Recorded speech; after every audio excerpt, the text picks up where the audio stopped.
મળતી માહિતી મુજબ રાજકોટના ભાજપના ઉમેદવાર પરસોત્તમ રૂપાલાએ કરેલી ક્ષત્રિય સમાજ અંગેની વિવાદિત ટિપ્પણી બાદ ઊભું થયેલું ભવંડર હવે ભાજપને નડી રહ્યું હોવાથી ક્ષત્રિય સમાજનો વિવાદ માત્ર રૂપાલા પૂરતો રાખી અન્ય બેઠકોના ઉમેદવારને મોદીના નામે બચાવી લેવા પ્રયાસો શરૂ થયા છે। રૂપાલાએ ઊભા કરેલા આ રાજકીય ભવંડરમાં રૂપાલાને એકલા મૂકી ભાજપે બાકીની બેઠકો ઉપર ક્ષત્રિયોનો વિવાદ કે વિરોધ નડે નહીં તે માટે પ્રયાસો શરૂ કરી દીધા છે। આ પ્રયાસોના ભાગરૂપે ભાજપના પ્રદેશ પ્રમુખ CR પાટીલે 2 દિવસ પહેલાં ક્ષત્રિય સમાજને રૂપાલા સામે વિરોધ છે, પરંતુ ભાજપ કે વડાપ્રધાન મોદી સામે વિરોધ નથી તેવું સૂચક નિવેદન કર્યું હતું।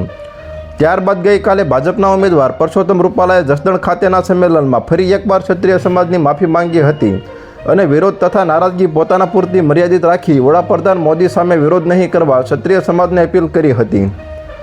તો હાલ અત્યાર માટે આટલું જ મિત્રો, ફરી મળીએ નવી અપડેટ સાથે। તે પહેલાં વિડીયોને લાઇક કરી ગુજરાત ટોપ ન્યૂઝ ચેનલને સબસ્ક્રાઇબ કરી દો અને પાસે આવેલું બેલ આઇકન પણ દબાવી દો, જેથી તમને નવી ખબરો મળતી રહે।